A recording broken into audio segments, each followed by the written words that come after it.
Hey, welcome to the video. For those of you who have subscribed to my channel for the edited videos, don't worry, they're not going to go anywhere. I've just been wanting to make this video for a while now. This video is the first part of a small video series that will compare the games SSX Tricky and SSX 3. Through an analysis of both games and comparisons between the two, I'll hopefully come to a conclusion on which game is superior. I'm not only making this video for those who are interested, but also for myself. I think that a video that collects all my thoughts and observations will help me come to a conclusion of which game I think is superior, because I think they're both pretty fucking great. While I'm going to be trying to base my observations off of objective aspects of the game, it is important that you remember that this is my opinion. You may think that SSX 3 is unquestionably the best game, or vice versa. And I'm not telling you to think otherwise. I'm simply trying to collect information and present it so that I can create my own opinion on the matter.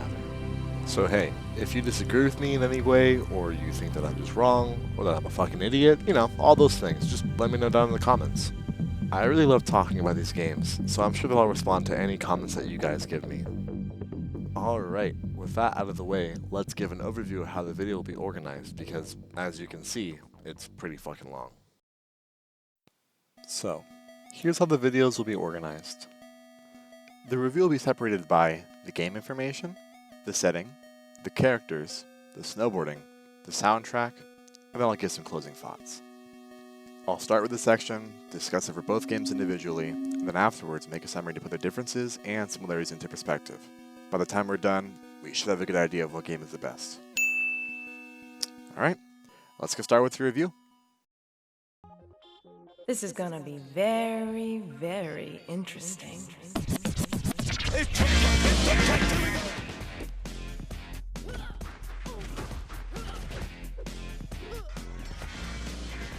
SSX Tricky is the second game in the SSX series, published by EA Sports Big and developed by EA Canada.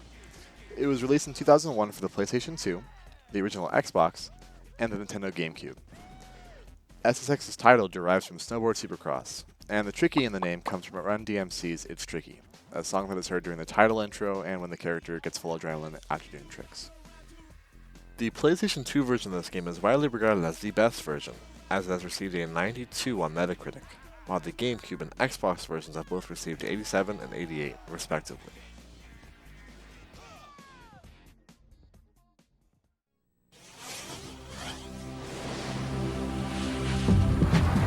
You're tuned to Radio Big.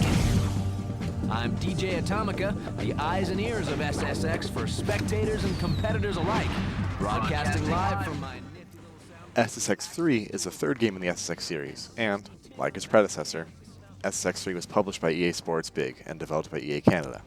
It was released in 2003 for the PlayStation 2, the original Xbox, and the Nintendo GameCube. SSX 3 took a simple approach for the title game, but I'm not going to take off points for creativity. Okay, maybe I'll take one off, but don't tell anyone. The PlayStation 2 version of this game received a 93 on Metacritic, and the Xbox and Nintendo GameCube versions received 92s. Wait a minute. If SSX 3 got these scores, and SSX Tricky got these scores, then that can only mean SSX 3 is the winner! Conk! Similarities and differences for the game information. I'm no video game designer, and I don't really know much about how these games were received when they were released, so I'm going to leave this section pretty much empty. I'd love to hear what you have to say about these games, specific game information, in the comments, but I seriously doubt that it's really that big of a deal. It shouldn't have that much of an impact on the review. So let's just move on to the setting. Stake your claim somewhere. SSX Tricky follows a typical arcade-style third setting in that there is no setting, but rather courses that you can select to ride on. Tricky has 10 courses, one of which is only used for the show-off game mode, Pipe Dream, and the other can only be ridden freeride, Untracked. There are 3 game modes in Tricky for all of these courses: Race, Show-Off, and Time Challenge. Races are simple. You race against 5 other racers for 3 heats, which are a quarterfinal, a semifinal, and a final. You progress the first 2 heats by getting 3rd place and up, and your results in the final dictates which medal you receive. from bronze to silver to gold. Show off is even simpler. You go on a map alone and try to beat a predetermined score for medals. The scores for a gold medal can range from 55,000 points up to 800,000. Typically, the maps have some modifications made to them, like more rails to grind, more jumps to get air off of, and floating snowflakes that multiply the score of a trick by 2, 3, or even 5 times its original score. These modifications can help, although some courses are still pretty damn hard to do well on. I'm looking at you, Aloha Ice Jam! And Time Challenge. This game mode prioritizes pure and absolute speed. It's you and the course. You're given a time that you have to beat, and then you are constantly trying to beat your previous record each time you play. Simply put, Tricky does a really good job at covering its bases, giving players game modes and maps that can suit everyone's needs and desires.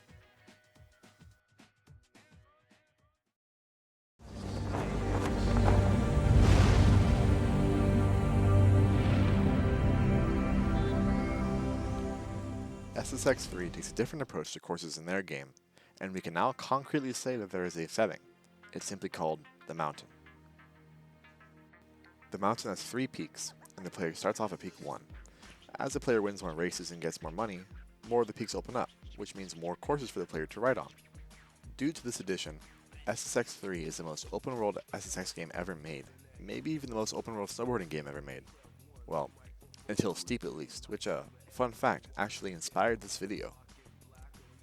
Once you've completed about half the game, which doesn't take too long, the entire mountain is open to you, and you can do whatever you want, whenever you want. Another addition to this game is a new game mode, Big Air. In this game mode, you get a lot of air, and you get a lot of points. And that's pretty much it. It's essentially a simplified show-off. You have huge jumps, a lot of air to do tons of tricks, but not a lot of time. You have to get big air and do the best tricks possible because the courses are so short. Last but not least, there's Super Pipe, which is another show-off-esque game mode. You go in a half pipe, do a ton of tricks, get a steady combo going, and rack up as many points as possible. Simple as that. Other than that, the game modes are pretty much the same. Racing hasn't changed at all, and show-off has made some slight modifications. First, it is now called slopestyle. Second, there are maps made exclusively for slopestyle. And third, slopestyle and other trick-oriented game modes have a heat system, just like racing does. Time Challenge technically still exists, but it's been heavily modified.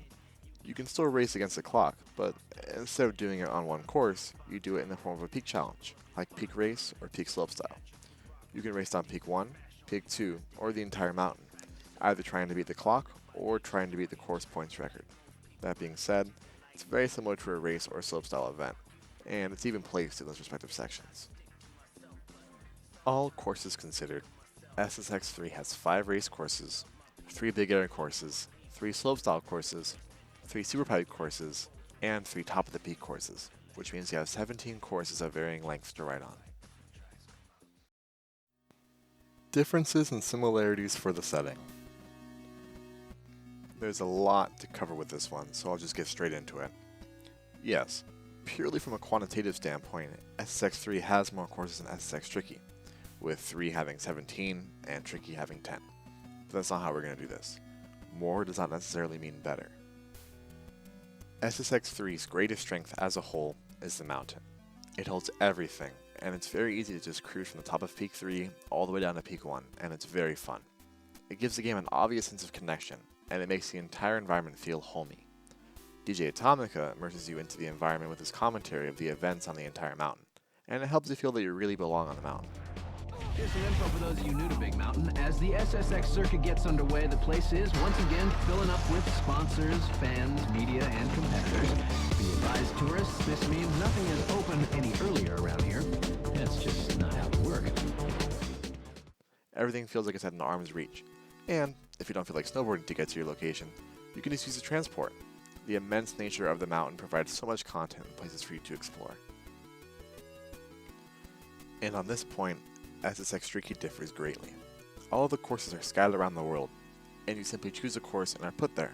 No open world aspect involved. Due to this, Tricky has some opportunities when it comes to courses that SSX 3 simply can't have due to the constraint of the mountain. Simply put, Tricky's maps are phenomenal, and they all have so many unique aspects to them The designs are all wild and out of this world, and it fits in so well with the insane nature of the game, with the high speeds and physics-defying tricks. Of course, SSX3 has all of these as well, but its environment looks relatively normal, because it is normal. It's just a mountain. But in Tricky, you can race through a snow-covered canyon, a melting glacier, and even a giant fucking pinball machine. I'm gonna have to stop right now and make an argument just for Tokyo Megaplex by itself, because it is arguably one of the best courses that SSX Tricky has to offer. There's so many layers and aspects of the course that you'll still find something new about it after racing on it 100 times. There's just so many routes, jumps, rails, and secrets to this map that it's insane that they fit it all into one course. It seamlessly transitions from a race course to a show-off course, though show-off will always be its strong suit, and it's the only course in the game to have laps. It's so awesome that it has to have laps. Tricky's courses are full of creativity. Each one is so different and unique, and all of them are memorable. They're crazy, out of this world, bright and fun, and set the stage perfectly for SSX Tricky. But SSX3 also has its fair share of insanity, and it wouldn't be fair to gloss over it. Yes, Tricky has some crazy designs in their maps, but EA used their natural environment to their advantage, and introduced natural threats. Intense weather, snowstorms, and avalanches. The use of the environment to create incredible events is genius. Racing against an avalanche, being thrown around in the intense storm winds, having lightning strike and seeing trees collapse around you, having the actual course fall apart as you ride it. Those are all incredible moments that SSX3 holds that Tricky just can't deliver on, at least not in the same way. Let's discuss some specific differences when concerning game modes. Race is practically the same. The only difference here is, obviously, the race courses, and besides that, there aren't any fundamental differences in how the game mode works that are worth mentioning. In fact, I'd be hard-pressed to find one. If it ain't broke, don't fix it. Show-off in SSX Tricky is simple. You take an existing race course, add some jumps, rails, and snowflakes, and bam, you got a show-off. That's not necessarily bad, as it allows the player to approach the course in a different way than they typically do, allowing them to look for routes that are specifically intended for tricks rather than speed. However, as mentioned before, this transition isn't always seamless, and some maps like Mesa Blanca and Aloha Ice Jam just have some issues when they're converted to show-off mode. SSX3, on the other hand, has slopestyle, big air, and super pipe mode when it comes to trick modes, and this includes having maps specifically made for doing tricks. This means that the maps are well designed for tricks and don't feel awkward or difficult. Time Challenge's only difference between these two games is the courses that you race against the clock on. Time Challenge in Tricky takes place on a single course, but Time Challenge, named Peak Race in SSX3, takes place on the combined race courses of that peak. Therefore, Peak 1 is the shortest, and the all-peak race down Peak 3 is the longest, with a huge 30-minute time limit. It's important to mention that SSX3's Peak Race reiterates the idea of connection, and a player will realize that all these courses are connected as they race from the top of the peak all the way down to the lowest race course. So, let's talk about these games' strengths when their settings are compared to each other. Courses reflect game's atmosphere. The courses in Tricky are wild, to say the least. These courses help immerse us into the exciting, wild world of SSX Tricky, with its eccentric characters and tricks. Lack of a concrete setting allows amazing courses. SSX Tricky has no setting. The courses are scattered all around the world, and therefore course designers really have no barriers when it comes to designing courses. Tokyo Megaplex. Need I say more? Show-off courses. As mentioned earlier, having all the courses be for racing and show-off has its advantages, but courses specifically made for these game modes, like in SSX3, simply function better as what they're intended for. The mountain setting provides connection. The entire mountain is connected, and a player can go anywhere they want and explore whenever they want. This gives the game a huge replayability value and will keep you coming back. Courses designed for game modes. As mentioned before, having courses designed for specific game modes is a huge strength. The setting constricts creativity. Due to the constraints of the mountain, SSX3 can't be nearly as crazy as its predecessor, which can make the atmosphere a bit less exciting.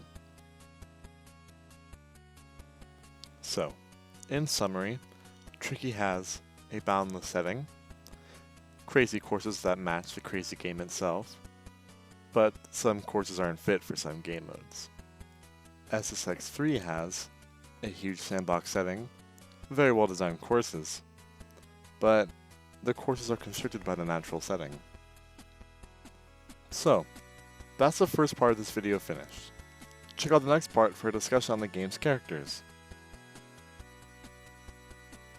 For those of you who are still here, thanks for watching. I seriously really appreciate it.